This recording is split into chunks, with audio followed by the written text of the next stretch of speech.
Burgum. He's from North Dakota. He's going to be announced tomorrow for a very big position. So everybody's waiting. There he is. Hi, Doug. Actually, he's going to head the Department of Interior, and he's going to be fantastic. I'm not sure Doug Burgum knew that one was coming. CNN's Kristen Holmes is outside the Mar-a-Lago event in West Palm Beach. And Kristen, I had heard earlier that Doug Burgum was at Mar-a-Lago for an interview. I think everyone kind of knew something was coming, but obviously, clearly, Trump was excited to announce this one. Yeah, and there is a part of that clip, I think we jumped from the beginning to the end, where he just kind of drew out what it was going to be in the most Trumpian fashion. At one point, he was like, it's going to be a big job involving land. It's going to be a big job involving land and energy. Okay, it's Interior Department. It was the most Donald Trump announcement of anything that I've ever heard, particularly given that he officially said he was going to give that announcement tomorrow. But as you noted, Doug Burgum has been in the mix since he was passed over for vice president. We knew that he was going to serve in a big role. There were a lot of different options floating around for him. They landed on Interior, which I'm told by a number of sources, they just felt at the end of the day was the best fit for Burgum. They had to get Burgum there as well. We know that he himself obviously wanted to be vice president, that he himself had floated a number of different ideas of positions that he could take within the administration, even if they weren't necessarily a cabinet position, maybe an overarching position that would touch on his expertise, which is, as we know, energy, for example. So this is where they landed for him. It was a very Trumpian announcement, as I said. Now, there was a number of other people that were there in the audience, and it really was a who's who of who helped get Donald Trump elected. We had Elon Musk, Vivek Ramaswamy. He had his new cabinet picks, RFK Jr., who he said was very popular, that everyone was very excited. No mention of the fact that it's a very controversial pick and they're not really sure he can actually get confirmed. Doug Collins was there as well, who he just named to run Veterans Affairs. As you noted, Donald Trump, this is one of the few times we've seen him speak since he won the election. I think that was last week. I don't know. Time is a flat circle, Caitlin. As you know, we've been working nonstop. But one of the interesting things about seeing him there tonight was he was still clearly reveling in that election win. He went through a number of statistics to lead off of just how big the margins were. This is clearly something that, as we've talked about, he believes he has a mandate, but he also is still talking about those statistics. And I would imagine as he enters into the White House, he'll continue to tout those figures. Yeah. Kristen Holmes from West Palm Beach, thank you. And tonight, I should note, the newly elected Senate Majority Leader has confirmed that Trump will get his cabinet picks, even if the Senate does not confirm them. What I said is, Brett, and I think this is that all options are on the table, including recess appointments. Hopefully it doesn't get to that, but we'll find out fairly quickly whether the Democrats want to play ball or not.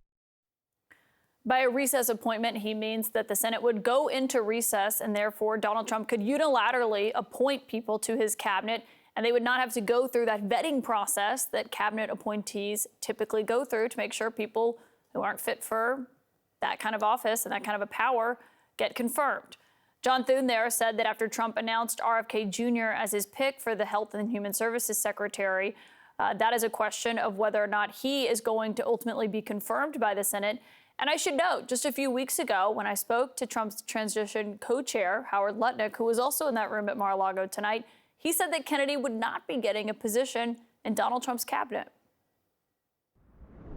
But you're saying he would not be in charge of HHS? No, of course not. Okay, so he's not going to be like an acting... He's not going to be the secretary, no. Well, he couldn't get confirmed, but would he be in an acting position or anything like that?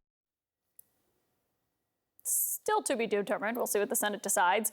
I've got my political sources here with me tonight. Former Obama administration official Van Jones, Republican strategist and pollster Kristen Soltis Anderson, and also former New York City Mayor Bill de Blasio. And Van, you know, there was this belief inside Trump's orbit that RFK would have trouble getting confirmed. I think that's part of why Howard made that comment to me, Howard Lutnick.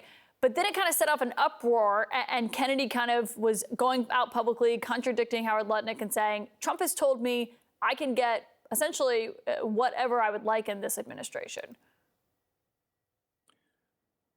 I don't know what you want me to say. I am just at a loss because we're watching something happen in slow motion that is terrifying. You know, the reason we have a great country is because there are pillars in place. There are columns and structures, just like in your house, columns and pillars that you don't see. but they keep things in a good place. They keep things in a good direction. We have healthy children because there are people who've made sure that there are things in place for that. And right now we're seeing termites unleashed on everything. And this is a termite appointment. We know for sure that Bobby Kennedy is a vaccine denier. He's a vaccine denier. He denies being a denier, but he is a denier. And he is going to do great harm. And when you drive down trusted institutions, democracy only works in a high trust environment. When you make everything political, when you make everything negative, when you cast doubts and aspersions, eventually people have to rely on strong men. And so we're in a process right now that's just heartbreaking. And, it turns out that Donald Trump wasn't telling the truth when he said he wasn't for Project 2025. And that guy on your show wasn't telling the truth when he said that Bobby wouldn't get HHS. And Kristen, as we look at this, Republicans yesterday were getting these announcements by the Truth Social post of Tulsi Gabbard as Director of National Intelligence, Matt Gaetz as Attorney General, Pete Hegseth to run the Pentagon, obviously a massive, massive agency. Republicans are kind of processing this in real time. This is how they reacted to the RFK pick today on Capitol Hill. I knew he was considering it, and I think it brings a lot to the table. RFK is eminently better qualified and more prepared for Secretary Becerra, who sits in that role today to carry out the agenda that the American people want. I think RFK Jr. obviously has raised significant issues on things like chronic illness, like obesity in America. And these are issues that we do need to tackle from a federal level. Now, Jim Banks, the second person you heard from there, he is a senator-elect. He will actually be voting on RFK. Do you think Trump is at this point just daring Republicans on Capitol Hill to defy him? Absolutely. And this is like at the beginning of Jurassic Park when the raptor is testing the fences to figure out where are you going to get zapped and where are the weaknesses. That's exactly what's happening. Donald Trump feels very empowered right now. He is clearly in a to the victor goes the spoils kind of mentality. And it remains to be seen, will the Senate stand up to that and say, we are an independent branch of government. We have our own special section of the Constitution, and advise and consent means something. I do think, though, that with picks like RFK, even as controversial as he is and as many of the things that he has said in the past are, I think a lot of these senators are going to be looking to get to yes on as many of these picks as they can, even ones that are outside of the realm of what they ever really expected.